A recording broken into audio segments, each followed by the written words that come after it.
sharing gitu ya. Ya, kita sharing tentang Huawei Cloud khususnya dan penggunaan di industri. Jadi kalau misalnya ada pertanyaan, boleh sekalian sebagai diskusi bisa sekalian disampaikan saja begitu. Nanti kita bahas bersama-sama.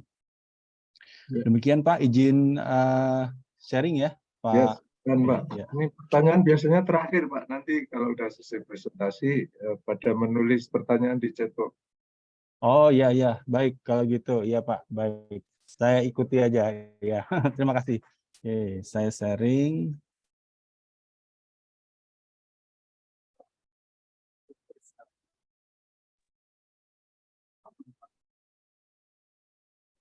Ya, sudah muncul Pak. Ya.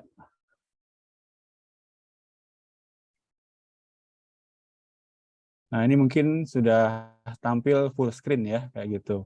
Ya. Full screen. Oke, baik kita mulai. Bismillahirrahmanirrahim. Selamat sore. Assalamualaikum warahmatullahi wabarakatuh. Kita mulai untuk Huawei Cloud Introduction di acara Knowledge Sharing Persatuan Insinyur Indonesia. Baik, perkenalkan sebelumnya nama saya Muhammad Kordias. Saya bagian dari Huawei Cloud sebagai Solution Architect. Nah, kira-kira saya sudah hampir 20 tahun terkait di ICT dan 4 tahun terakhir saya di cloud dan beberapa cloud yang saya dapatkan sertifikasinya mulai dari Alibaba, AWS dan pasti Huawei Cloud juga. Saya bisa dihubungi di nomor ini 0812-1258-8262 atau di email m.kordias.exe@huawei.com. Jadi kalau misalnya ada mau diskusi lebih lanjut, dipersilahkan. Saya sangat terbuka untuk diskusi dan sharing knowledge, terutama tentang Huawei Cloud dan solusi-solusi yang bisa kami bantu hantarkan kepada Bapak dan Ibu yang hadir sekalian. Agenda untuk sore ini, rencananya saya akan bawakan beberapa bagian, mulai dari nomor 1, tentang Huawei Overview, kemudian Cloud Native, kemudian infrastructure-nya, ada compute, network, kemudian ada storage-nya juga, kemudian database services, dan beberapa customer references yang ada atau bersedia ditampilkan di dalam slide kami. Kita masuk ke overview. Jadi sebetulnya Huawei Cloud ini perusahaan teknologi gitu ya, teknologi yang cloud ini merupakan bagian dari Huawei kayak gitu. Jadi kita itu sebetulnya di Huawei kita punya berapa lini nanganin untuk yang enterprise, terus kemudian ada enterprise pertama mungkin yang bisa Bapak Ibu kenali itu dari carrier ya mungkin ya, carrier dulu atau Telkom gitu, telekomunikasi. Nah ini kita sudah support perusahaan di sektor telekomunikasi ini sudah lama ya, mungkin hampir 3 dekade kayak gitu ya, dan perusahaan-perusahaan Telkom di Indonesia ya menggunakan produk-produk hardware dari Huawei Cloud. Kemudian ada enterprise ya, sektor enterprise selain Telkom, carrier ya, ada enterprise. Nah, enterprise ini kita juga menjual produk-produk untuk server, kemudian network device, dan kemudian juga storage. Nah, kemudian yang ketiga, ini kita perusahaan yang membangun juga produk-produk berupa perusahaan konsumer kayak gitu ya, konsumer. Jadi kayak laptop, kemudian smart device, dan terakhir kita punya layanan Huawei Cloud. Nah, ini memang Huawei Cloud sendiri ini misinya ini membawa digital ke semua orang di setiap rumah dan setiap organisasi ya, sehingga semuanya itu saling terkoneksi kayak gitu, saling terkoneksi dan terhubung dengan menggunakan device yang ada. Dan kemudian perusahaan swasta ini yang tahun 1987 ya oleh Ren Zhengfei ini dimulai sampai sekarang kita sudah ada di lebih 170 negara dan hampir 200.000 dari employee-nya, 54%-nya itu adalah R&D employee. Jadi artinya kita kuat di bagian inovasi kayak gitu, inovasinya, karena lebih hampir 54% dari employee kita itu adalah bagian pengembangan, riset dan pengembangan. Nah, di Indonesia sendiri untuk Huawei Cloud itu kita ada sudah ada data centernya tahun ini ya, di tahun 2022, dan kita sudah mulai ada di tahun 2019 sebetulnya. Baik, kita mulai. Nah, kira-kira untuk yang Huawei Cloud Milestone-nya sendiri ya, jadi sebetulnya tadi sebagai perusahaan teknologi yang lebih dikenal sebagai perusahaan dekat dengan telekomunikasi ya, kayak gitu. Ini kita mulai tahun 2008 itu sebetulnya sudah mulai mulai membangun pengembangan untuk membuat cloud-nya sendiri gitu tahun 2008.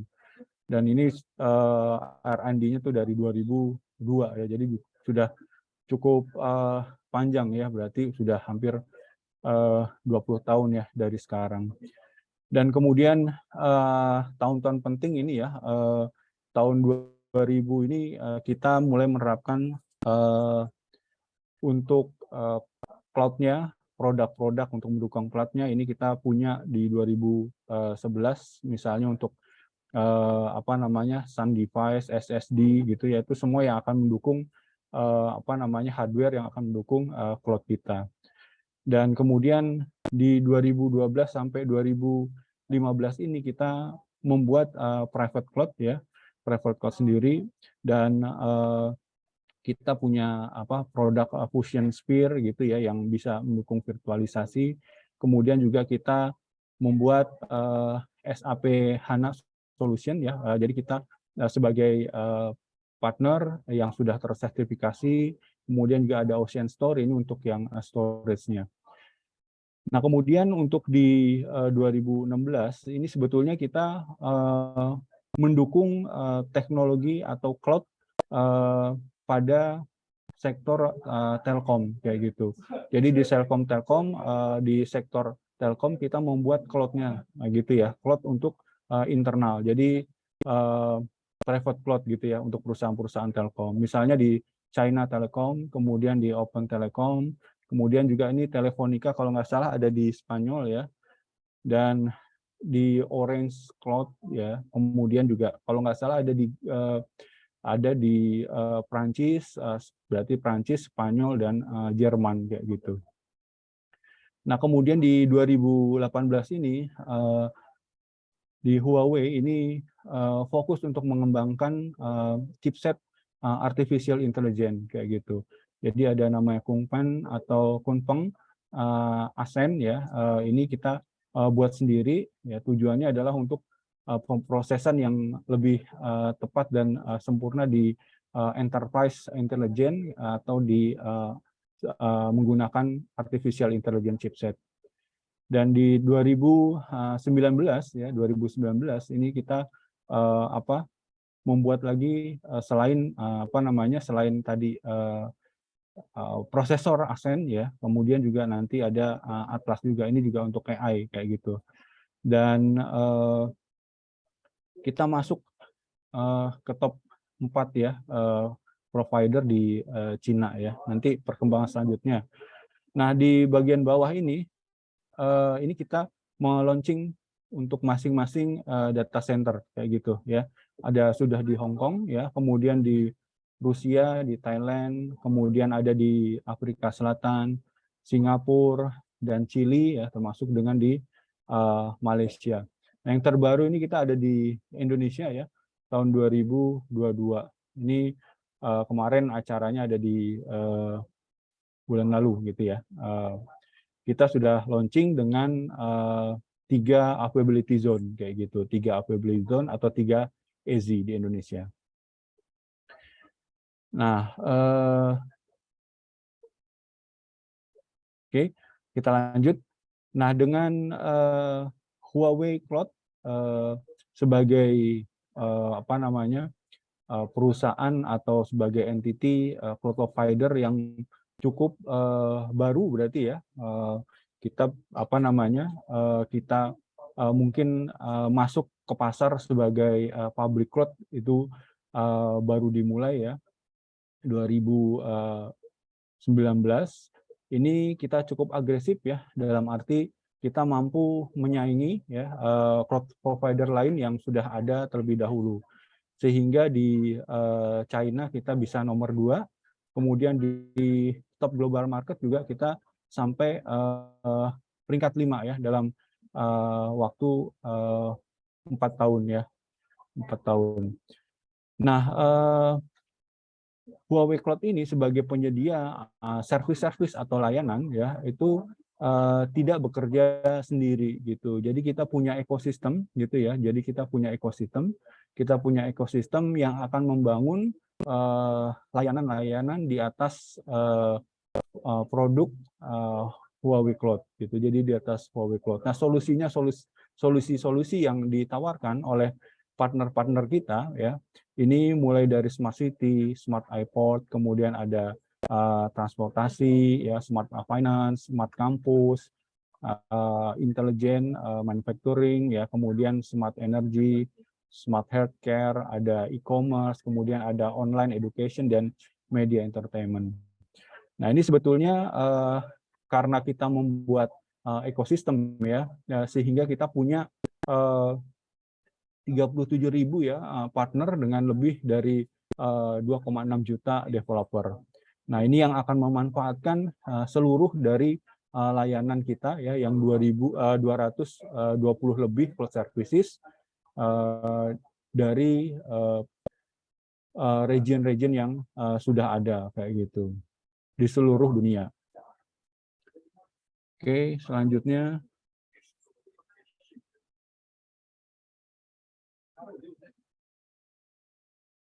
Ya.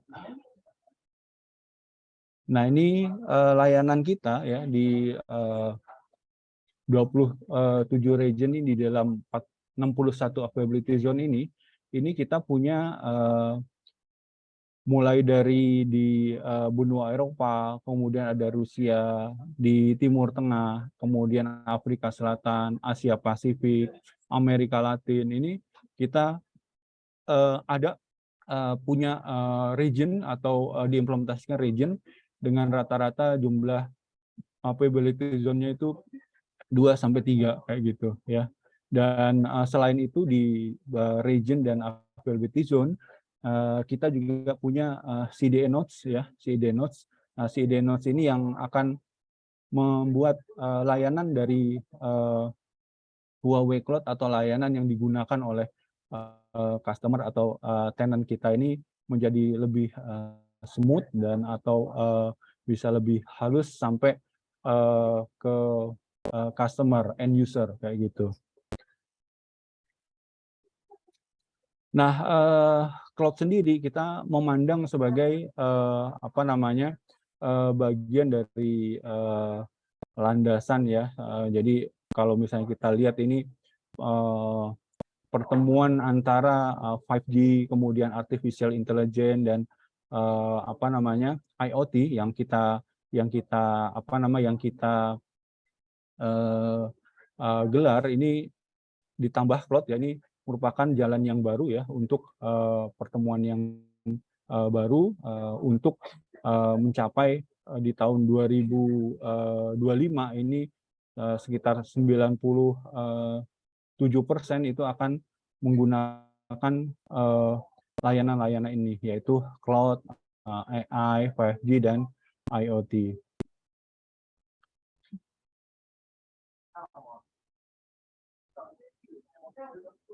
Nah, kalau misalnya kita bandingkan dengan tradisional IT ya dengan cloud, ini kita bisa dilihat misalnya dari investmentnya ya, investment ya ini kita bisa menekan, kemudian operasional dan maintenance juga kita bisa menekan apa namanya lebih efisien, kemudian juga dengan payment juga kita juga bisa lebih efisien. Jadi kalau misalnya di investasinya ya, mungkin kita akan membutuhkan investasi awal yang tinggi di segi hardware serta juga apa namanya software dan development-nya. Dan dengan menggunakan cloud ya kita bisa saving 30-40%. Dan di sisi software dengan konsolidasi license dan open source ini kita bisa menekan sampai 15%.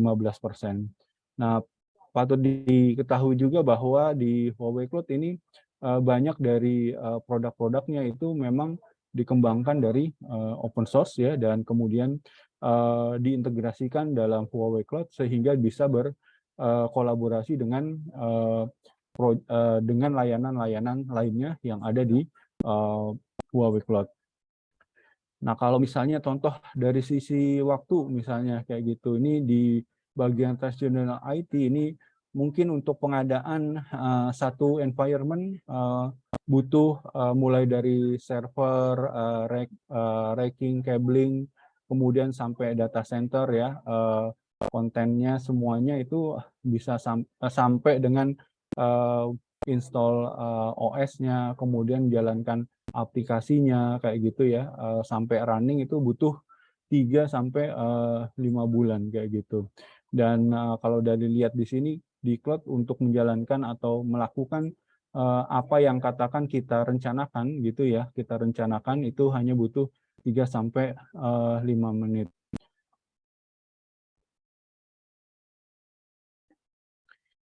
Nah, kira-kira ini adalah cloud computing advantages atau keuntungan ya, keuntungan dari cloud computing sendiri. Jadi karena tadi misalnya kita akan fokus pada solusi ya, solusi yang kita inginkan atau solusi atau target, kita hanya fokus pada target atau kira-kira aplikasi atau solusi apa nih yang bisa kita apa namanya kita hadirkan atau kita buat gitu ya untuk menang bersaing dibandingkan dengan kompetitor. Jadi kita tidak berkutat pada pengadaan hardware, kemudian penyiapan lingkungan atau environment-nya, tapi kita fokus pada solusi yang atau apa namanya project-project yang kita akan lakukan segera. Dan di Huawei Cloud atau di kita bisa lakukan secara on demand ya, on demand dan self-service. Jadi artinya kita bisa kapan saja melakukan atau membuat resource yang kita gunakan di mana kita butuhkan kita bisa langsung provide. Kemudian juga kita bisa lakukan kapan saja dengan apa namanya membangun dengan keinginan kita. Kemudian jika sudah tidak digunakan ketika ini project katakan dalam jangka waktu 3 bulan atau 6 bulan, perkembangan proyeknya ini belum tentu bagus, ini dengan mudah kita bisa disposal resource atau layanan yang kita gunakan. Demikian juga kalau kita kemudian membangun lagi proyek yang baru ya, kita bisa mulai dari awal pada saat itu juga kayak gitu. Nah, dengan adanya otomatis karena ini cloud ya, maka dia bisa dihubungi dengan atau bisa dikoneksikan dengan alat yang kita gunakan, laptop, kemudian juga dengan apa namanya, dengan apa namanya tablet atau PC kita, karena memang terhubung dengan internet. Dan ini juga yang memudahkan kita ketika kita akan melakukan duplikasi ya, duplikasi sistem atau produksi kita. Jadi kalau misalnya katakan kita sudah melakukan production di satu region, misalnya region Jakarta, dan kita lihat ada potensi customer kita ini melakukan akses dari region lain, misalnya Singapura atau Thailand ya. Nah, kita dengan mudah akan menduplikasi environment production kita untuk membuat layanan kita mempunyai pengalaman yang baik ya. Artinya si user ini nggak akan mengalami misalnya lemot, kemudian juga nggak lebih gegas layanan untuk diterima dari sisi user yang ada di luar atau di luar Indonesia seperti di Singapura atau di Bangkok kayak gitu. Nah, karena dia merupakan public cloud ya, public cloud ini layanannya atau service yang ada seperti storage-nya, network-nya, itu compute-nya ini sebetulnya tersedia dalam jumlah yang sangat besar kayak gitu. Nah, jumlah yang sangat besar ini sebetulnya gabungan dari resource yang ada, sehingga kita sebagai pengguna cloud tidak perlu khawatir katakan akan kehabisan resource kayak gitu. Jadi resource itu akan selalu ada, dan resource itu memang disediakan sebagai kunci layanan dari cloud itu sendiri. Satu lagi ini adalah yang keempat ya, rapid elasticity. Jadi ini adalah perkembangan yang memang tidak bisa dikejar atau tidak bisa diikuti dari infrastruktur di on-prem atau infrastruktur yang ada di tempat kita kayak gitu. Jadi katakan bahwa rapid elasticity ini sebetulnya yang disebut rapid elasticity ini adalah kemampuan elastisitas dari infrastruktur untuk membangun atau untuk melakukan respon terhadap request atau respon terhadap kondisi dari luar kayak gitu. Jadi misalnya namanya elastis, jadi kita bayangkan itu seperti karet kayak gitu ya, tapi ini yang karet ini adalah infrastrukturnya kayak gitu. Jadi dia bisa melakukan scale out ya, atau membesar dan mengecil sesuai dengan kebutuhan atau respon dari luar kayak gitu. Jadi kalau misalnya traffic waktu itu datang besar, ya infrastrukturnya itu akan besar. Membesar, kemudian ketika traffic kembali mengecil, itu infrastrukturnya kembali mengecil. Nah, kalau dibandingkan dengan di infrastruktur yang ada di on-prem, hal tersebut susah akan didapat, karena di infrastruktur on-prem itu akan memiliki keterbatasan dalam arti secara secara infra hard disk server-servernya itu harus diadakan kembali gitu ya, atau diadakan sesuai dengan waktunya. Tapi itu tidak bisa cepat, karena tadi di awal kita sampaikan bahwa ada 3 atau 5 bulan untuk pengadaannya kayak gitu. Nah, kemudian hal yang penting juga yang dilakukan atau yang dapat kita highlight di sini adalah measure service. Di sini bahwa dinyatakan measure service ini merupakan seluruh resource yang kita gunakan itu kita bisa ukur penggunaannya, dan ini transparan dari sisi user ya, bisa dilihat, dan dengan pengukuran yang tepat kita bisa membuat strategi ya, kapan kita akan melakukan expand, kapan kita akan expand resource-nya, kapan kita harus mengurangi resource-nya. Nah, ini yang kita bisa lakukan di sisi monitoring sebetulnya, sehingga budget yang dikeluarkan itu selalu sesuai dengan apa yang kita dapatkan. Oke.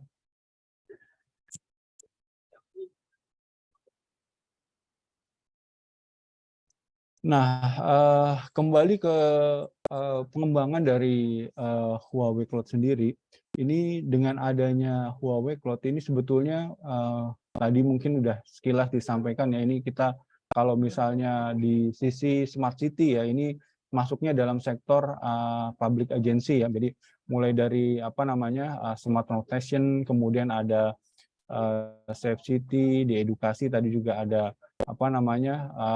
improvement attention span, ada personal content, di healthcare ini ada early prevention, kemudian di media. Jadi seluruh industri itu sebetulnya sudah memanfaatkan kemampuan dari cloud ini di bidang finance, insurance, retail, manufacturing, telekom, oil and gas dan agriculture. Jadi bisa dibilang memang seluruh dari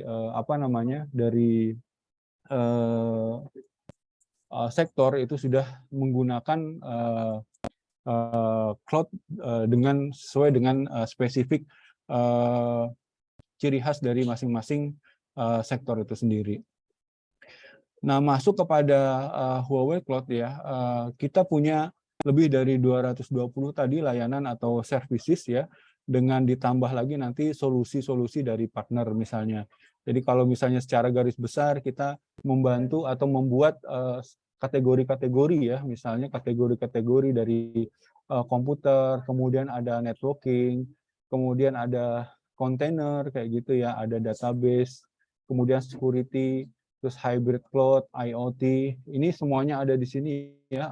Kemudian juga software development, ada application services dan lain-lain. Nah, yang termasuk di highlight di sini ini adalah enterprise intelligence atau EI tadi ya, EI atau IA ya, enterprise intelligence. Nah, enterprise intelligence ini sebetulnya bagian dari titik poin kelebihan dari Huawei Cloud, di mana dia mampu menyediakan platform ya untuk pengolahan big data dan juga AI kayak gitu. Yang tadi kalau misalnya ada prosesor ya seperti Atlas atau Ascend kayak gitu ya, itu sebetulnya diterapkan di sini. Misalnya di Highlands ya, itu adalah kamera yang mampu menangkap kamera dengan prosesor Atlas misalnya kayak gitu. Kemudian ada juga Model Arts ya kayak gitu, yang bisa membantu kita dalam machine learning. Ini semua bisa kita hadirkan dalam bentuk platform yang ada di konsol kita kayak gitu. Kemudian dari sisi security dan compliance juga kita sediakan juga ya, mulai dari layer 4 maupun layer 7 sisi aplikasi. Yang sekarang juga ada IoT, hybrid cloud, jadi ada juga Huawei Cloud Stack namanya ya. Kita bisa membangun Huawei Cloud sebagai private cloud kayak gitu ya. Jadi sesuai dengan tadi di sejarahnya itu memang awalnya cloud ini dibangun sebagai private cloud kayak gitu. Kita bisa sediakan hardware-nya, kemudian kita bisa bukan hanya sebagai IaaS-nya aja ya, atau infrastruktur as a service-nya aja, storage, network, kemudian compute, tapi juga kita bisa sediakan berikut services-nya gitu. Jadi seperti untuk ada RDS-nya, kemudian ada kontainernya, itu kita bisa hasilkan atau kita masukkan ke dalam environment yang ada di private cloud dari masing-masing enterprise kayak gitu. Nah, saat ini Huawei Cloud ini sebetulnya fokus pada apa yang disebut sebagai cloud native kayak gitu. Jadi kalau misalnya kita masuk ke awalnya ini kita kenal ada istilahnya on cloud kayak gitu ya. Jadi on cloud ini artinya resource yang sudah ada di on-prem itu semua kita buat atau kita running atau kita migrate ke cloud kayak gitu ya. Jadi mulai dari yang resource centric, kemudian monolithic application, silo ini kita pindahkan ke cloud. Nah, berikutnya pada cloud native 2 ini kita punya istilah adalah in cloud. Jadi semua services yang dibangun dan tumbuh di cloud kayak gitu. Jadi artinya bukan lagi hasil migrasi dari on-prem ke cloud, tapi ini memang yang lahir dan besar ya, dan tumbuh di cloud kayak gitu. Jadi punya sifat-sifat cloud native arsitektur, artinya kita punya arsitektur yang menyesuaikan dengan service-service yang ada di cloud tersebut. Kemudian ada distributed, agile dan intelligent. Ini sudah sudah akan tersebar tidak lagi di satu lokasi, seperti juga layanan cloud yang memang multi region dan multi AZ ya. Jadi sudah tersebar sehingga secara HA-nya atau high availability-nya itu sangat terjamin. Kemudian juga agile. Nah, agile ini lincah atau bisa dengan cepat diimplementasikan, seperti tadi saya sampaikan bahwa dia bisa diimplementasikan di banyak region dengan cepat sesuai dengan kebutuhan, sesuai dengan strategi dari perusahaan. Kemudian juga intelijen ya, karena memang tidak lagi kita membangun data ini dari kita sendiri, tapi dari Huawei Cloud sudah menyediakan. Kemudian application centric ini, nah kita akan membuat fokus kepada bagaimana aplikasi ini dapat berjalan di cloud sesuai dengan kebutuhannya. Misalnya aplikasi yang membutuhkan GPU yang tinggi atau membutuhkan memori yang tinggi. Nah, ini ke sana arahnya. Di tahun 2022 ini 75% ini sudah menggunakan kontainer ya. Kemudian diperkirakan di 2025 ini data akan 75% data akan diproses di edge, dan ini data 90%-nya data berupa data video kayak gitu.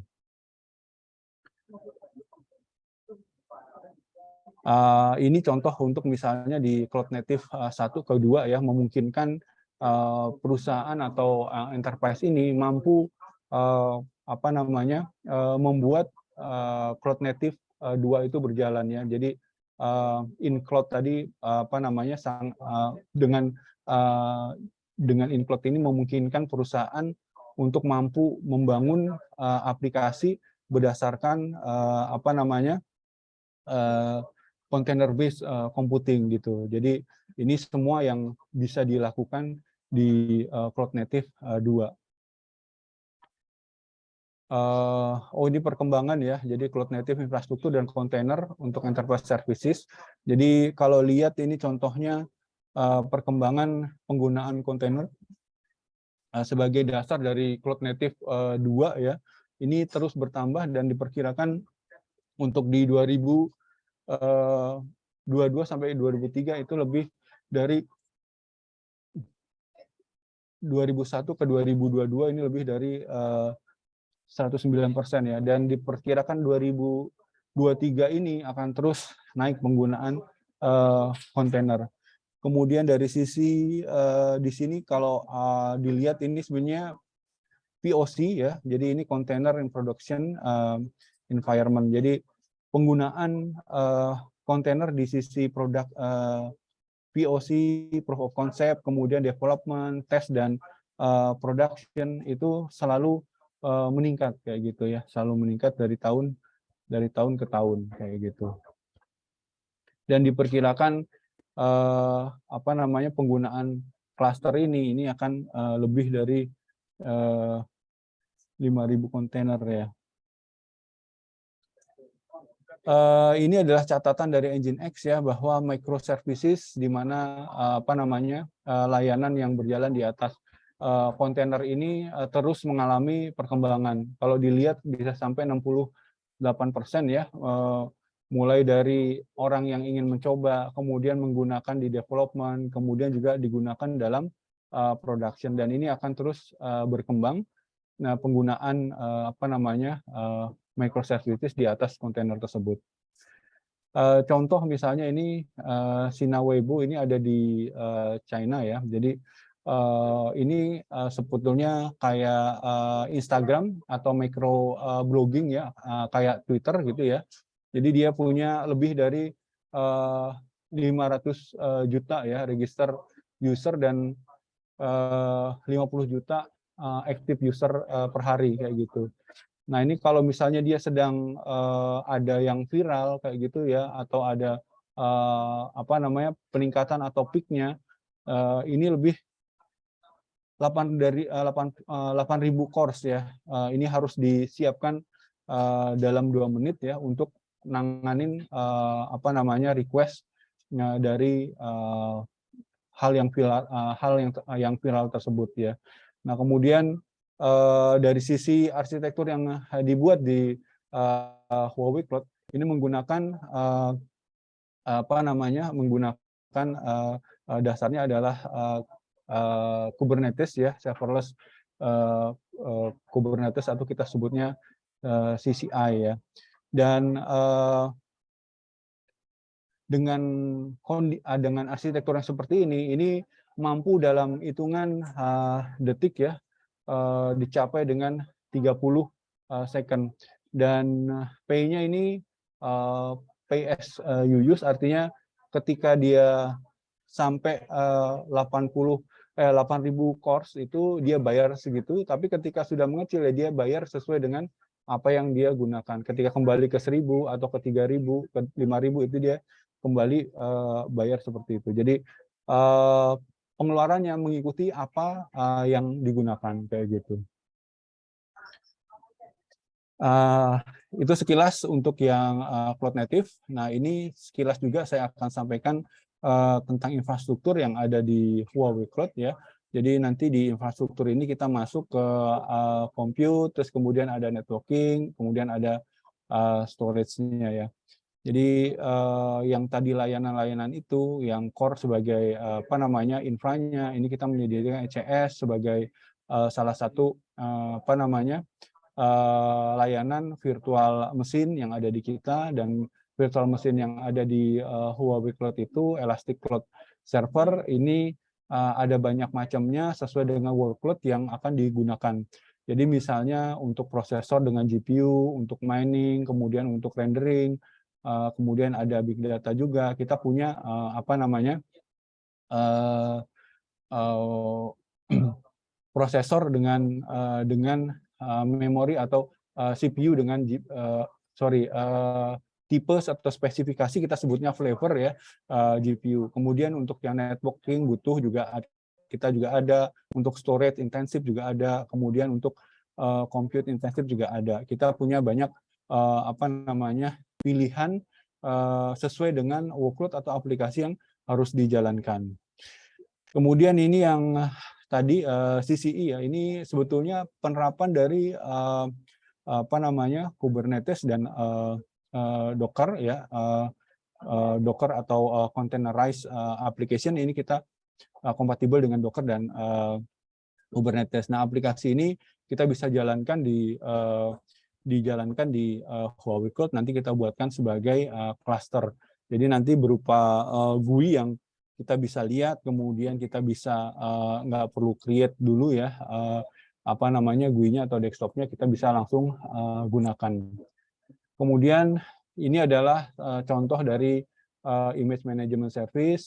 Image management service ini sebetulnya berupa image yang akan kita deploy di ECS kayak gitu. Jadi kita punya public image, kalau kemudian juga dari tempat Bapak atau Ibu sudah ada image yang akan kita deploy ke virtual mesin, itu juga kita bisa upload juga nanti sebagai private image gitu. Kalau public image-nya kita juga sediakan, kemudian juga kita punya marketplace jika di dalam image tersebut apa namanya Ibu cari atau Bapak cari tidak ada kayak gitu. Jadi kita punya marketplace.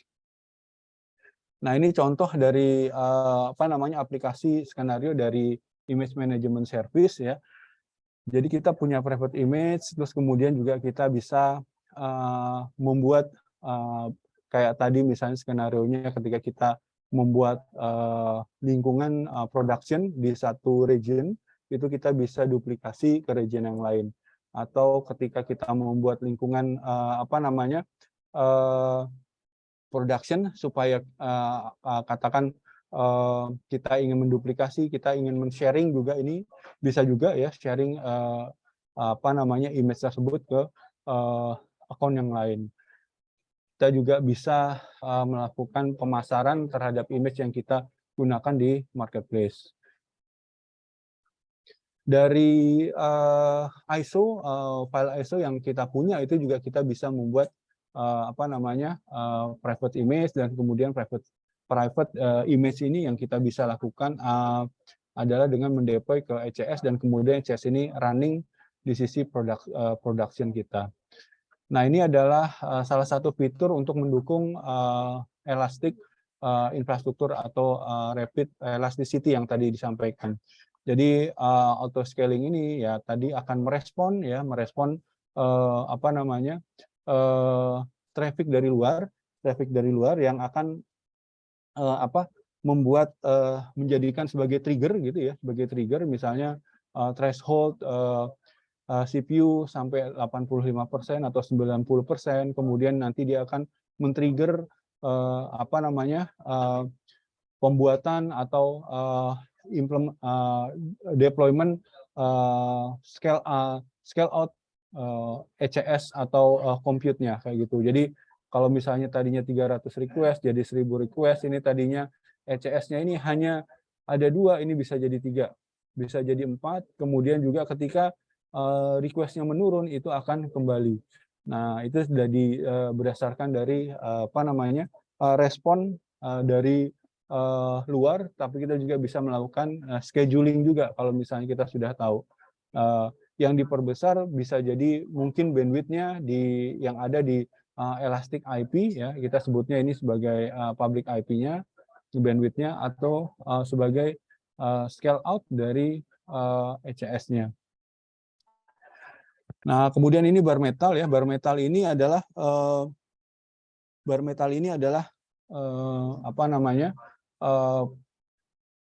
mempunyai kemampuan antara physical server dan ECS. Jadi di bar metal ini kita Bapak dan Ibu memungkinkan membangun menginstall hypervisor sendiri ini Bu di sini kayak gitu.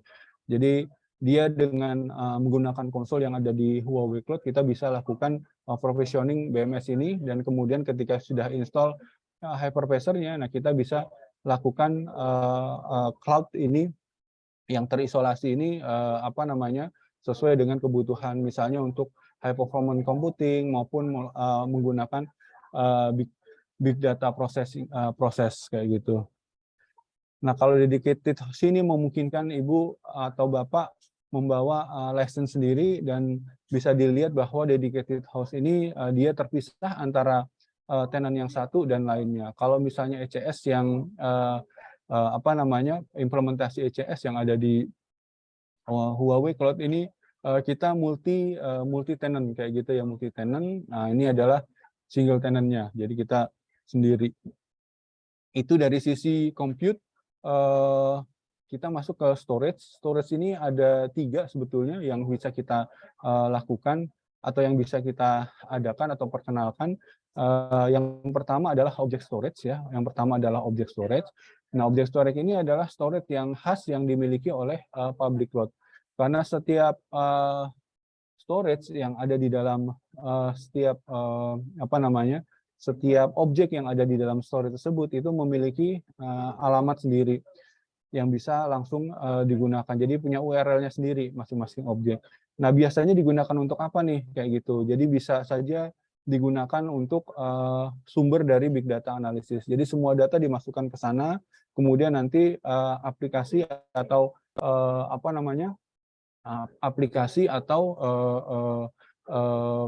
service-service yang lain yang membutuhkan data tersebut connect ke sini. Kemudian juga bisa penyimpan file apa saja ya, termasuk juga high def images, kemudian ada short video untuk sumber video, VOD kayak gitu ya, data ini bisa dimasukkan di sini. Ini termasuk storage yang paling murah.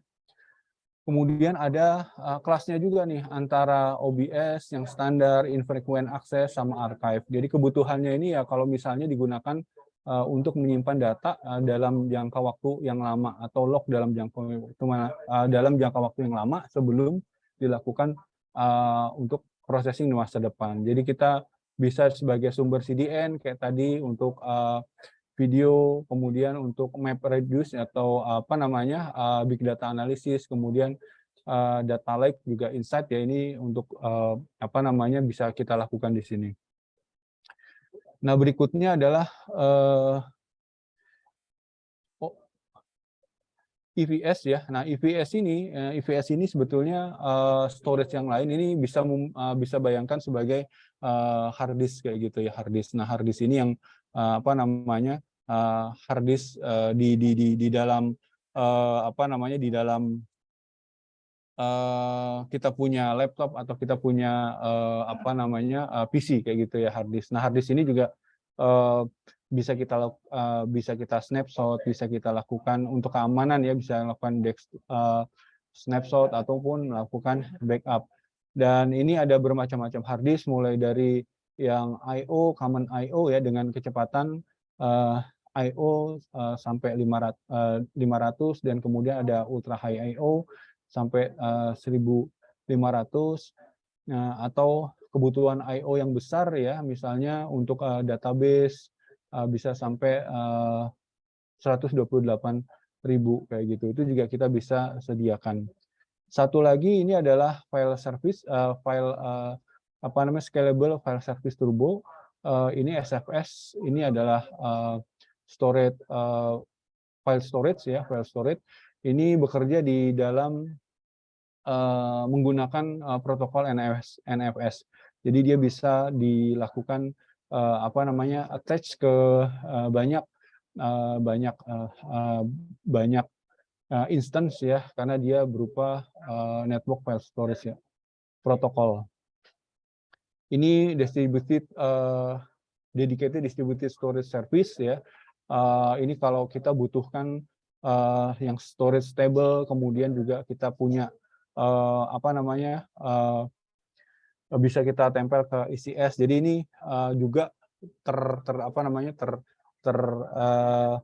terpisah untuk kita sendiri nih.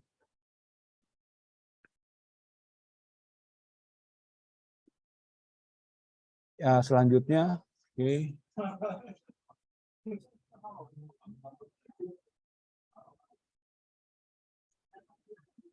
Nah, ini kalau misalnya kita mengimplementasikan apa yang ada di cloud, itu juga sebetulnya seperti juga di on-prem, kita tidak boleh melupakan backup. Nah, ini kita bisa lakukan backup ya. Jadi kita bisa melakukan backup dengan backup yang ada di kita. Ini ada cloud server backup ya. Jadi kita bisa lakukan backup dari region yang satu ke region yang berikutnya kayak gitu. Ini kita punya juga backupnya, kita bisa lakukan. Kemudian kita masuk ke network ya, ke network yang ada di Huawei Cloud. Nah network ini kita bisa kalau misalnya infra cloud itu datang selanjutnya ya, setelah adanya on-premises kayak gitu. Jadi karena biasanya yang kita lakukan itu cloud native 1.0 ya. Jadi awalnya itu adalah perusahaan-perusahaan yang ada di on-prem kayak gitu. Yang di on-prem, dan kemudian dari on-prem ini masuk ke cloud. Dan di situ dibutuhkan interkoneksi antara on-prem dan Huawei Cloud. Dan ini kita bisa menggunakan direct connect dan apa namanya virtual private network. Nah, di dalam lingkungan dari network sendiri, di dalam Huawei Cloud ini kita bisa lakukan untuk apa namanya punya isolated environment gitu ya, yang bisa kita configure itu VPC, dan di dalam VPC itu kita bisa terapkan atau kita bisa implementasikan apa namanya resource yang kita butuhkan. Misalnya kayak tadi ada ECS atau platform RDS, kemudian bisa Net Gateway, kemudian bisa Elastic Cloud. balancing kayak gitu ya, itu bisa kita terapkan di sana. Elastic IP ini adalah public IP yang kita bisa tempelkan atau bisa kita attach ke ECS, kemudian bisa ke NAT gateway atau ke LB. Tujuannya adalah untuk koneksi keluar atau koneksi ke internetnya kayak gitu. Dan ini yang tadi kita sebut VPC ya, VPC lingkungan logical isolated ya, yang bisa kita konfigur. Kemudian juga kita bisa contoh di sini adalah dia ini menerapkan ada dua VPC ya, ada dua VPC, VPC 1 dan VPC 2, dan semuanya terhubung ke IDC, dan ini menggunakan yang pertama direct connect dan kemudian ke VPN kayak gitu.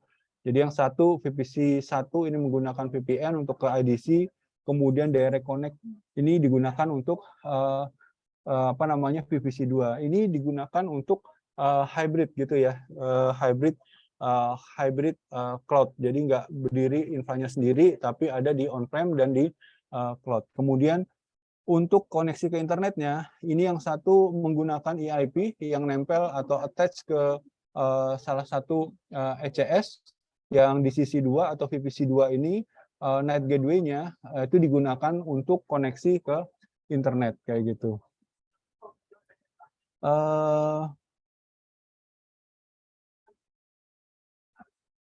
Baik, selanjutnya. Nah, ini apa yang ada di private cloud itu ketika kita melakukan atau kita menggunakan sebagai tenant dari Huawei Cloud, ini ada yang namanya virtual private cloud, di mana itu kayak pagar lingkungan atau rumah kita, dan di dalamnya ada resource milik kita. Ini ada subnet, kita bagi-bagi ruangannya atau networkingnya, kemudian ada security group, firewall dalam yang nempel di ECS, kemudian ada firewall di sisi subnetnya, itu kita sebut NACL, kemudian bisa ditempelkan juga itu VPN-nya, kemudian VPC peering untuk menghubungkan antara VPC kayak gitu ya, yang beda kelas, misalnya yang satu kelas A atau kelas C, yang satu kelas B misalnya kayak gitu. Kemudian juga ada direct connect, tadi udah disampaikan direct connect bisa menghubungkan secara listening antara infra yang ada di on-prem dengan infra yang ada di Huawei Cloud kayak gitu. Kemudian juga ada custom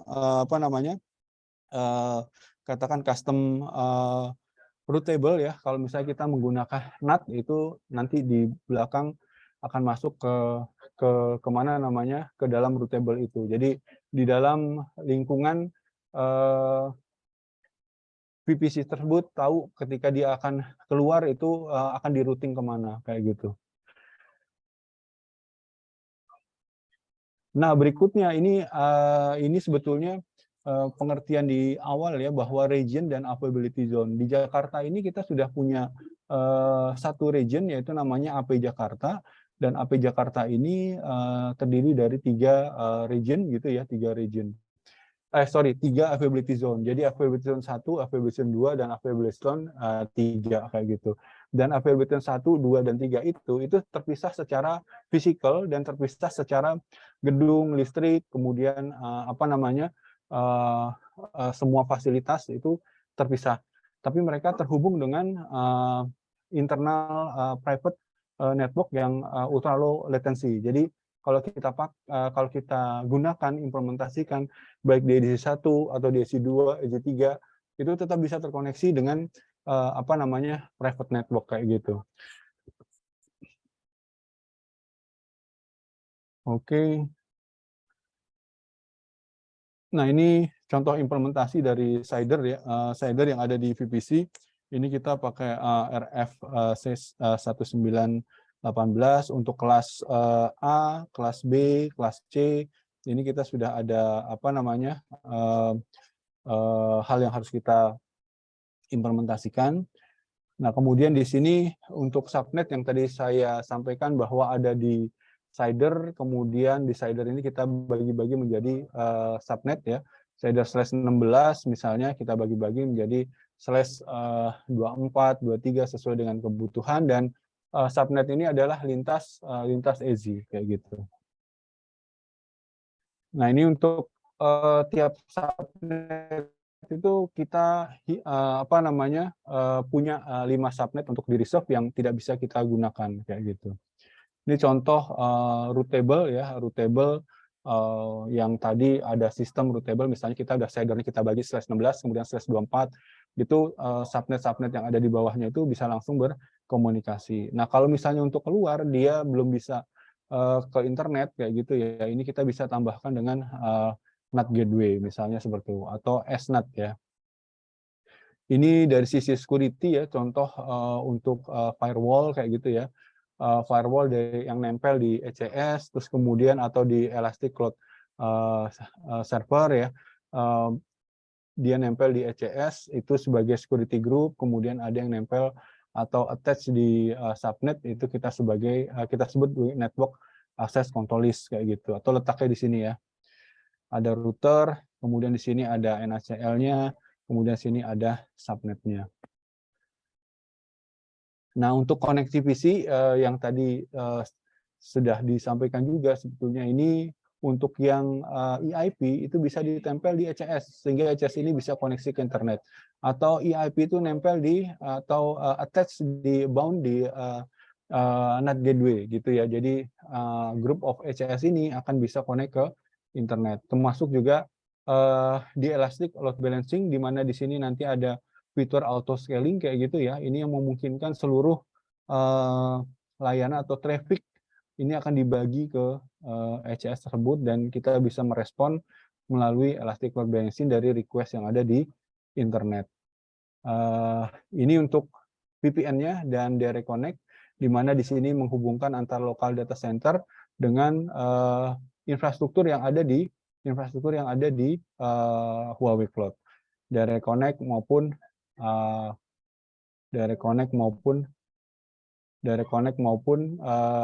VPN.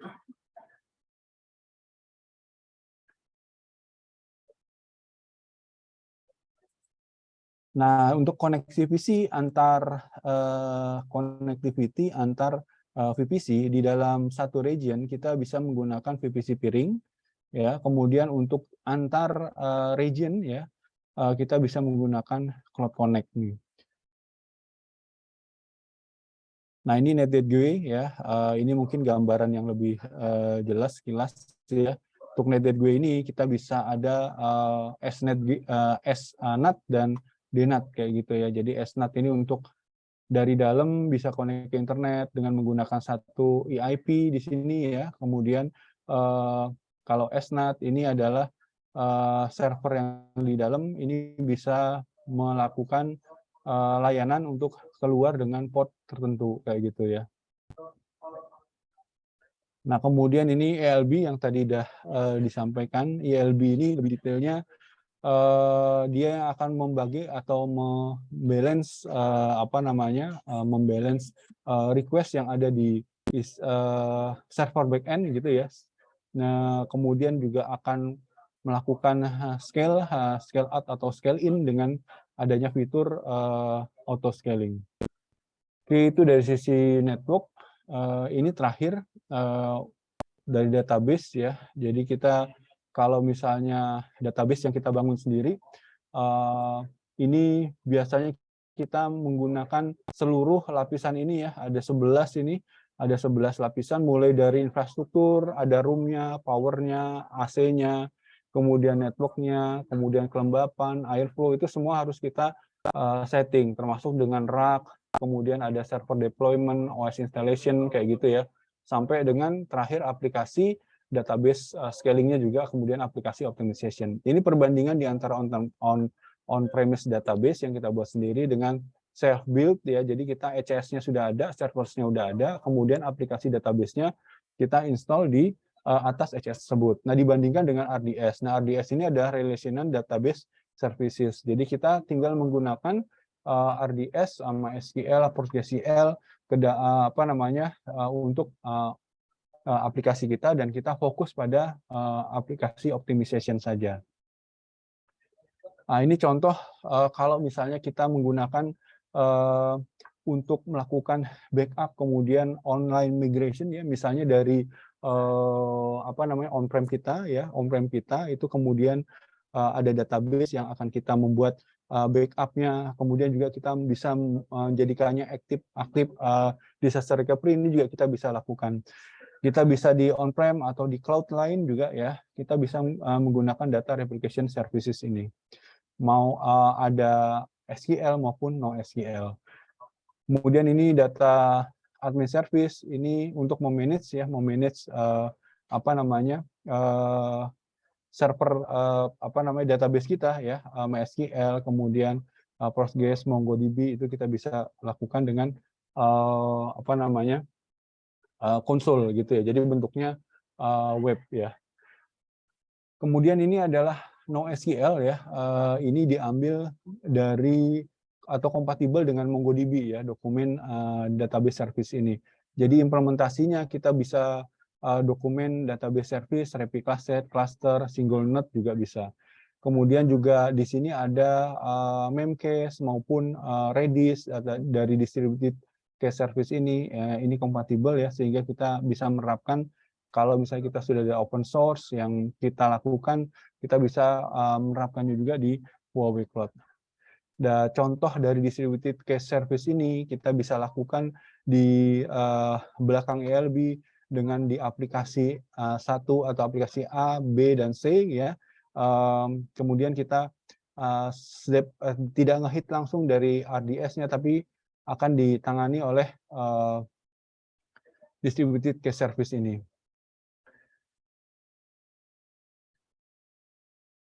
Oke. Nah, ada lagi distributed database middleware. Nah, database middleware ini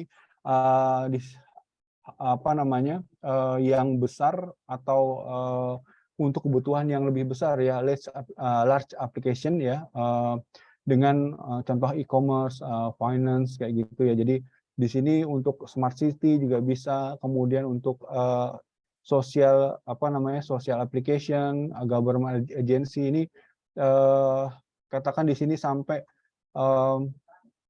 ratusan juta image ya, dokumen dan video. Kemudian juga jika dibutuhkan koneksi ya yang sangat besar, ini kita bisa buat juga atau kita bisa lakukan di cloud ya dengan distributed database middleware. Ini bisa kita lakukan. Oke. Terakhir ini sebentar, implementasinya seperti apa ya? Implementasinya ini skenarionya yang bisa kita lakukan, misalnya di sini dari ELB juga ada aplikasi A dan aplikasi B, dan kemudian dengan DDM ini dia bisa membuat read and write database, atau dia membuat sharding gitu ya database-nya kayak gitu. Nanti di tiap aplikasi ini punya DDM sendiri, dan ini akan connect ke masing-masing database. Ini yang terakhir untuk customer references. Kita punya referensi untuk customer di ini yang bersedia ditampilkan ya, mulai dari internet, media, logistik, kemudian ada finance, government, konglomerat, kemudian juga ada termasuk juga partner-partner kita ya. Jadi education juga ini ada sebetulnya education kayak gitu ya. Ini ada yang sudah ada di kita, dan ada beberapa yang tidak dimasukkan di sini kayak gitu. Contoh misalnya untuk yang di Detik ya, di Detik ini kita kalau nonton MotoGP gitu ya, MotoGP ini Detik termasuk yang menggunakan CDN kita. Jadi kayak di Mandalika di akhir Maret 2022 kemarin ya, itu juga menggunakan ini, dan hitnya ini termasuk yang tinggi ya, sampai 700.000 concurrent user, dan kita menyiapkan sampai 25 gigabit per second ya untuk ininya, untuk bandwidth-nya kayak gitu. Oke, mungkin itu aja berarti Pak Edi, silakan Pak, saya sudah sampai di akhir presentasi saya. Terima kasih Pak Edi, waktu dan tempat saya kembalikan ke Bapak. Baik, terima kasih Pak Kordias. Ya, kita lanjutkan dengan pertanyaan-pertanyaan yang muncul. Silakan ditulis di chat box yang ingin bertanya. Yang pertanyaan pertama ini dari Pak Yos ya. Ada dua pertanyaan. Yang pertama, sejauh mana sistem proteksi cloud Huawei menangkal upaya-upaya hacker dan fraud menembus atau merusak database, software maupun hardware produk Huawei? Yang satu dulu, Pak. Iya, satu-satu. Ya, satu-satu. Iya, baik. Jadi tadi ini pertanyaan upaya-upaya ya Pak ya untuk menangkal dari Pak Yos ya, untuk menangkal hacker dan fraud ya, menembus merusak database, software maupun hardware. Kemudian yang kedua ini hingga saat ini sudah berapa kali cloud Huawei berhasil ditembus hacker. Jadi sebetulnya keamanan ya, keamanan ini sebetulnya bersifat bersifat satu hal yang harus kita manage gitu. Manage-nya tuh terus-terusan. Jadi dalam arti dari awal hingga sampai production atau hingga sampai katakan perusahaan kita berhenti, itu keamanan itu harus tetap dijaga. Bahkan ketika mungkin perusahaan kita sudah tidak ada juga, karena data yang dipakai kan itu masih bisa bernilai juga ya kalau di tangan hacker kayak gitu. Nah, menjadi tanggung jawab bagian dari keamanan ini baik tenant maupun dari Huawei sendiri. Nah, di Huawei itu sebetulnya sudah menyiapkan banyak proteksi atau banyak opsi yang bisa dilakukan oleh customer kayak gitu. Nah, kita juga sebagai provider itu kita mengedukasi kayak gitu, mengedukasi customer untuk menggunakan fitur atau keamanan atau opsi-opsi keamanan yang dalam hal ini sebetulnya masih bersifat gratis. Jadi bisa digunakan ya, atau bisa juga menjadi opsi tidak digunakan. Contoh yang seperti tadi disampaikan security group. Nah, security group itu adalah firewall yang ada atau attach di ECS atau di VM. Nah, ECS atau di VM sendiri itu kita bisa batasi port-port mana saja yang dibuka, dari mana saja request itu ada atau bisa masuk. Kemudian di sisi subnet juga seperti itu, ada NAT gateway yang bisa kita setting untuk security-nya. Nah, ini yang sebetulnya bisa digunakan, bahkan itu gratis gitu. Itu gratis dan sudah disediakan. Kadangkala ketika user ini mulai dari pengalaman dari on-prem gitu ya, pengalaman dari on-prem kemudian dibawa ke cloud, itu memandang bahwa oh, server saya kelihatan di sana ketika di on-prem dan ini merasa aman kayak gitu. Padahal ada yang terbuka ketika dia berhadapan dengan internet. Contoh dari IP public kayak gitu, IP publiknya terbuka, portnya terbuka. Nah, ini yang kadang hal-hal yang tidak kelihatan dan atau pengalaman yang di on-prem ini dibawa ke cloud. Nah, ketika kita dihadapkan pada publik, ini bisa kita bayangkan seperti rumah kita berhadapan dengan jalan umum ya, jalan besar, jalan umum, dan tiap orang bisa dengan mudah melihat rumah kita. Mungkin orang akan melihat, oh di situ ada jendelanya, di situ ada pintunya. Dan di sana menjadi opsi kita, ketika ada jendela dan ada pintu, itu kita bisa melakukan misalnya membangun atau membuat kunci. Kemudian kita membuat katakan tralisnya misalnya kayak gitu. Nah, ini yang harus kita pertimbangkan. Kita bisa juga membuat rumah kita tidak terlihat dari pinggir jalan. Ini analoginya ya kayak gitu. Dengan membangun tembok, dengan membangun firewall atau wall-nya kayak gitu. Dan akan membuka untuk port-port tertentu misalnya seperti itu. Nah, ini yang bisa kita lakukan. Jadi hal tersebut menjadi tanggung jawab di sisi tenant, dan sebagai provider kita sudah menyediakan dan kita akan bantu edukasi customer bagaimana cara menggunakan atau memproteksinya kayak gitu. Nah, kemudian yang kedua ini berapa kali Huawei Cloud berhasil ditembus hacker. Jadi sebetulnya kalau misalnya karena saya sudah pengalaman di cloud lainnya selain di Huawei Cloud, itu semua cloud itu ada pengalaman seperti itu. Jadi contohnya seperti ini. User karena tidak tidak menggunakan, kita punya ada namanya login protection. Jadi kalau misalnya kita menggunakan login protection, kita nggak hanya kombinasi dari password ya, password dan user dan password kayak gitu, user dan password. Tapi begitu login, kita ditanya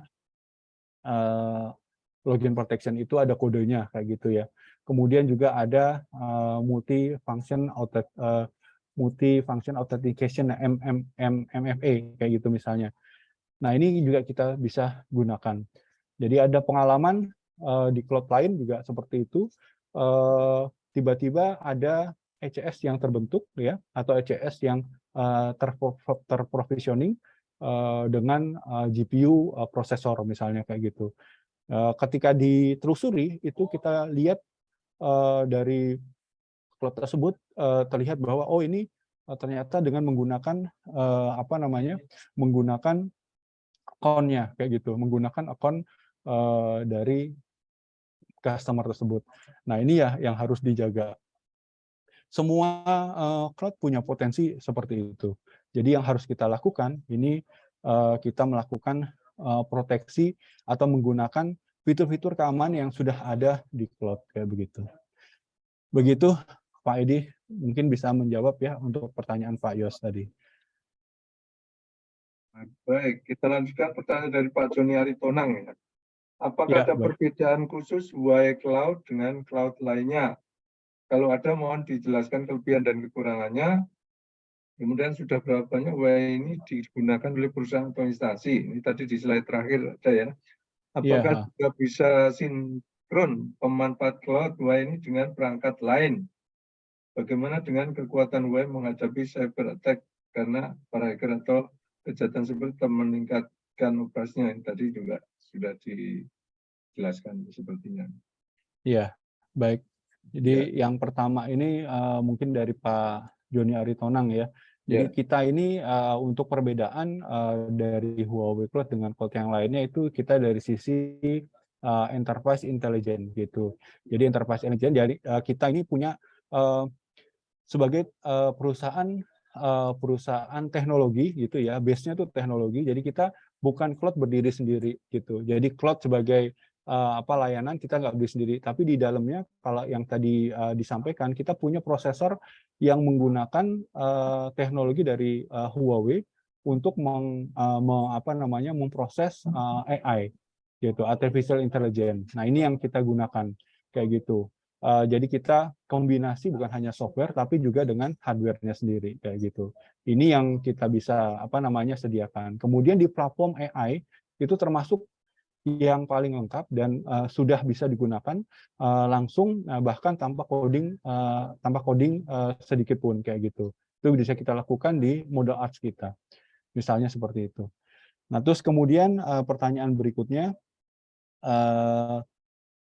perusahaan instalasi tadi udah ya, udah ada yang instansi yang menggunakan, dan apakah bisa sinkron pemanfaatan cloud dengan perangkat lain? Iya, jadi nggak pengaruh ya. Jadi dalam arti karena nanti kita akan koneksinya kalau misalnya mungkin ya dalam bayangan saya pertanyaannya mungkin apakah mungkin membangun atau develop sendiri, kita buat dashboard sendiri untuk koneksi ke Huawei Cloud, itu sangat memungkinkan karena kita menyediakan API yang bisa kita dengan SDK kita bisa akses juga gitu ya untuk layanan-layanan yang ada di Huawei Cloud, dan sehingga kita bisa membuat dashboard sesuai dengan keinginan sendiri kayak gitu.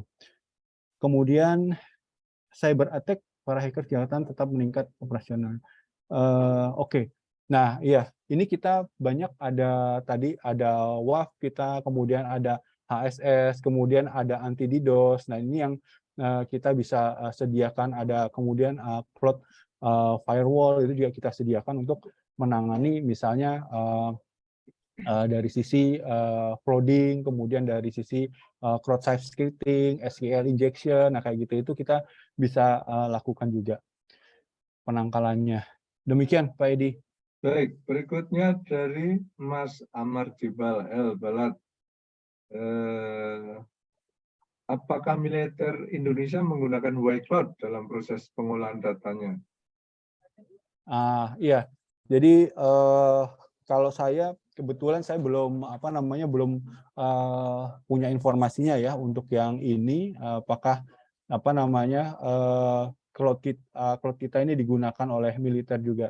Tapi mestinya sih perkembangannya harusnya seperti itu ya, karena memang cloud-nya sendiri entah itu akan membangun atau dengan cloud provider yang sudah ada, ini saya kurang tahu juga nih. Tapi mestinya arahnya akan ke sana karena yang kita gunakan itu tidak lagi atau yang akan dihadapi oleh militer itu bukan hanya data yang data yang terbatas ya kayak gitu. Sebenarnya data yang hampir dalam tanda petik tidak terbatas karena yang dikelola adalah data satu negara ya untuk dalam sisi sektor keamanan Indonesia ya kayak gitu.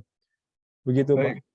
berikutnya dari Pak Joni Aritonang lagi. Ya. Apakah Huawei juga sudah memproduksi aplikasi Big Data atau sudah include dengan Cloud Huawei?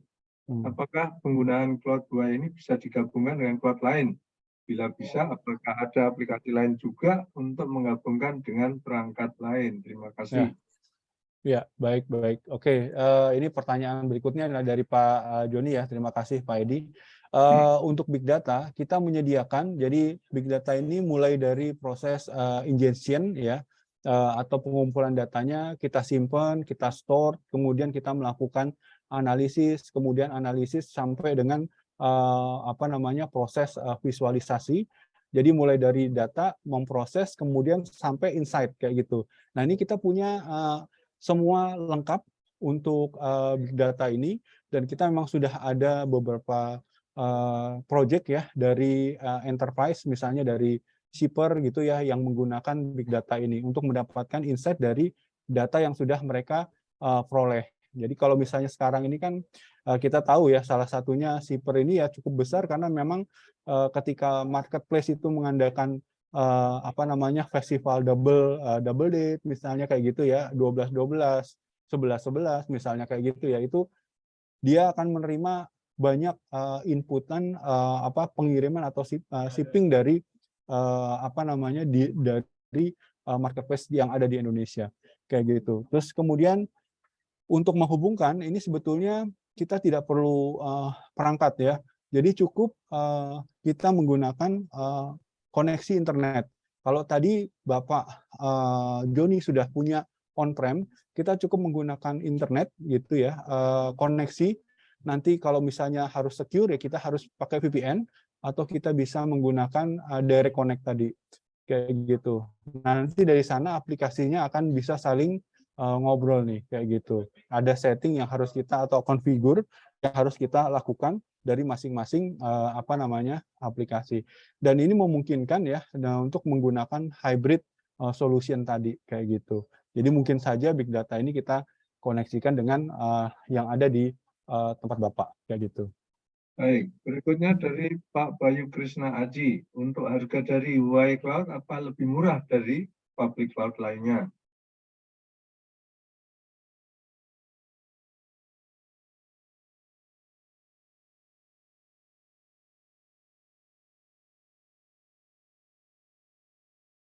Silakan Pak.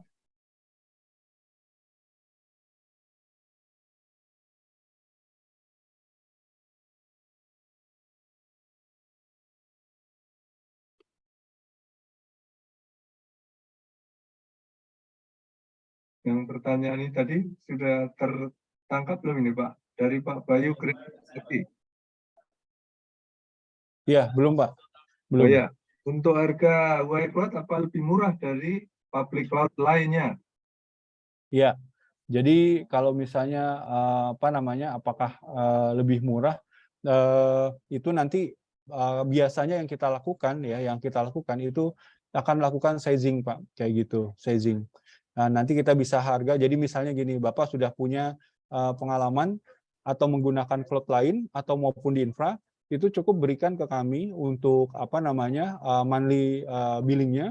Kemudian nanti kita bisa sizing atau kita bisa melakukan sizing, kemudian kita bisa kalkulasi kira-kira kalau misalnya diimplementasikan di Huawei Cloud akan seperti apa. Jadi seperti itu. Jadi kita melakukan komparasi. Demikian juga dengan di on-prem. Di on-prem juga kita bisa lakukan hal yang sama, Pak. Setelah kita melakukan assessment, nanti kemudian kita bisa dapatkan apa saja nih yang bisa kita bawa ke cloud, atau Bapak ingin mengimplementasikan project yang apa yang di cloud. Itu kita bisa sizing dan kita bantu untuk menghasilkan kira-kira per bulannya segini, setahunnya segini. Nah, itu kita bisa. Karena akan sangat variatif sekali, Pak, harganya kayak gitu. Baik, berikutnya dari Mas Amar Jubal lagi nih. Jangkauan Huawei Cloud apakah dapat jangkau oleh masyarakat yang berada di pegunungan, seberang pulau, dan tengah samudera? Iya. Saya lihat ya pengalaman. Jadi waktu ketika kita di pandemi itu, saya lihat orang menggunakan handphone sampai diangkat, mesti naik pohon dulu kayak gitu ya, atau memang harus ke gunung untuk dapatkan sinyal. Jadi syaratnya memang untuk dikoneksi koneksi ke infrastruktur yang ada di Huawei Cloud yang memang koneksi internet kayak gitu. Koneksi internet itu mutlak ya, karena nanti layanan yang akan kita lakukan juga akan diakses menggunakan internet, sehingga di internet dimanapun itu ada, baik di gunung, di pulau seberang maupun di tengah samudra ya, kalau ada internet, insya Allah bisa digunakan. Ya itu ya Pak Amar Jabal. Baik, berikutnya dari Pak Rio Arif Rahman. Ada 3 pertanyaan. Yang pertama terkait high availability. Apakah Huawei punya berapa region yang dipunyai Huawei? Iya, oke. Nah, ini kita terkait dengan high availability, kita di bulan tahun ini ya, di bulan 2 bulan yang lalu kita sudah ada region ya di Indonesia kayak gitu.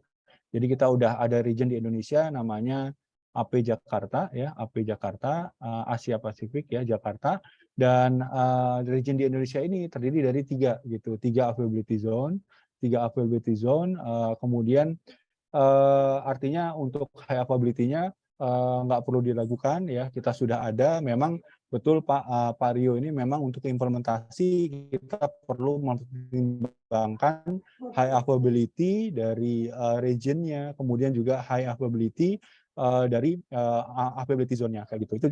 Itu yang perlu kita pertimbangkan. Betul Pak. Terus kemudian data tier-nya ya, ini saya belum ada informasi nih Pak tier-nya nih untuk data center yang ada di Indonesia nih Pak. Kemudian yang nomor 3 Pak, monitoring sistem yang digunakan apakah mirip dengan Zabbix, Grafana? Monitoring sistem yang digunakan mirip dengan Zabbix, Grafana, Nagios dan lain-lain. Bisakah diintegrasikan dengan sistem monitoring lain yang barusan saya sebutkan? Ya, betul. Ya, oke. Jadi kita punya ya untuk di infra ya, Pak Rio, untuk di infra ini untuk monitor sistem kita sudah ada yang namanya Cloud Eye. Nah, Cloud Eye ini gratis, dan kemudian untuk Grafana engine atau Nagios itu mungkin kita bisa ambil lognya Pak untuk dari masing-masing aplikasi. Jadi kita bisa ambil lognya dan bisa diimplementasikan juga Pak di Huawei Cloud kita kayak gitu. Jadi kita bisa gunakan memang karena kita awal itu dari sistem yang terbuka ya, open, sehingga lognya ini juga kita bisa ambil. Kita punya namanya log tank service ya, yang kita bisa gunakan untuk keperluan query analisis kayak gitu ya Pak ya, dari log yang kita hasilkan dari masing-masing services atau aplikasi yang jalan di Huawei Cloud kayak gitu. Baik, berikutnya masih Pak Rio Arif, hanya 2 pertanyaan lagi nih. Apakah Huawei punya fitur auto compatible integrated open API? Misal mau install Unreal Engine, Twinmotion, dan BIM software. Tidak perlu Docker. Iya, Docker. Oke. Untuk yang API, kita ada Open API, Pak, kayak gitu, Open API. Jadi tiap service itu kita punya Open API yang bisa digunakan oleh Pak Rio gitu ya, digunakan oleh Pak Rio, kemudian bisa bisa diakses menggunakan API. Terus yang kedua ya Pak ya, berarti ini apakah ada data benchmark antara Huawei dengan AWS? Azure dan Google Cloud ini ya, baik pricing, calculation, dan teknik. Jika konfidensial, berkenan info di luar forum. Nah, ini Pak. Iya, iya. email.com. Iya. Ya kayak ini ya, berarti perbandingan ya. Kalau perbandingan servisnya ada, jadi similarity antara antara service ya kayak gitu. Jadi kalau misalnya di AWS itu namanya apa, Azure namanya apa, di GCP namanya apa, nah itu ada website yang membandingkan itu. Nah, pricing calculator di masing-masing cloud itu punya pricing calculator sendiri. Dan kalau menurut saya karena awalnya adalah desain ya. Desain itu sebetulnya kita tahu goalnya, kemudian kita bisa desain apa saja sesuai dengan fitur-fitur yang ada di masing-masing cloud provider. Jadi kalau misalnya sementara ini Bapak punya di AWS, nanti kita ketika diterapkan di Huawei Cloud, itu kita buat desainnya sesuai dengan kebutuhan atau sesuai dengan fitur services yang ada di Huawei Cloud. Nah, ini kita desain lagi kayak gitu, Pak. Jadi nggak bisa langsung kita pindahkan, kemudian kita langsung terapkan kayak gitu, Pak.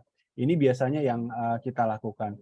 Ada redesign. Tapi memang ada yang istilahnya kalau misalnya migrasi itu ada istilahnya yang live and shift ya, Pak ya, istilahnya ya kayak gitu, live and shift atau rehost kayak gitu ya. Rehost itu benar-benar cuma pindah nih. Tapi kalau misalnya termasuk kompleks misalnya aplikasinya itu kita biasanya re-architecting yang kita lakukan kayak gitu. Gitu ya Pak Rio ya, mudah-mudahan menjawab. Baik, Ya. berikutnya dari Pak Ahmad Adrianov. Mohon izin bertanya, seberapa mudah untuk di-custom? Apakah perlu bahasa pemrograman tertentu yang harus dipelajari? Terima kasih. Ya, oke. Dari Ahmad Adrianov ya, terima kasih pertanyaannya. Jadi untuk di-custom ini sebetulnya mungkin ini terkait dengan implementasi aplikasi ya, implementasi aplikasi yang ada di Huawei Cloud. Jadi ketika dia sudah diimplementasikan di di on-prem itu ya, kemudian kita pindahkan ke ke cloud itu nanti akan seperti apa kayak gitu. Jadi kita mendukung banyak bahasa pemrograman gitu ya. Jadi bahasa pemrograman yang ada saat ini itu kita dukung di Huawei Cloud. Jadi itu bisa diimplementasikan kayak gitu. Kayak Java, PHP, kemudian ada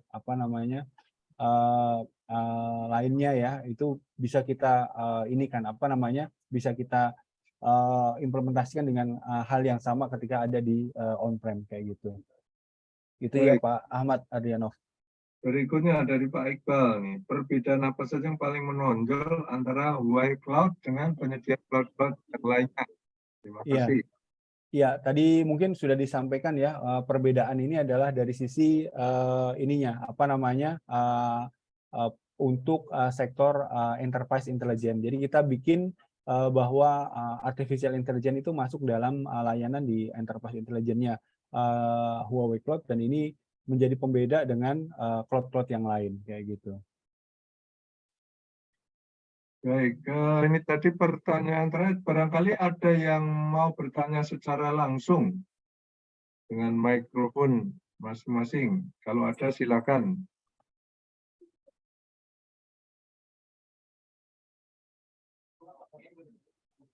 Adakah?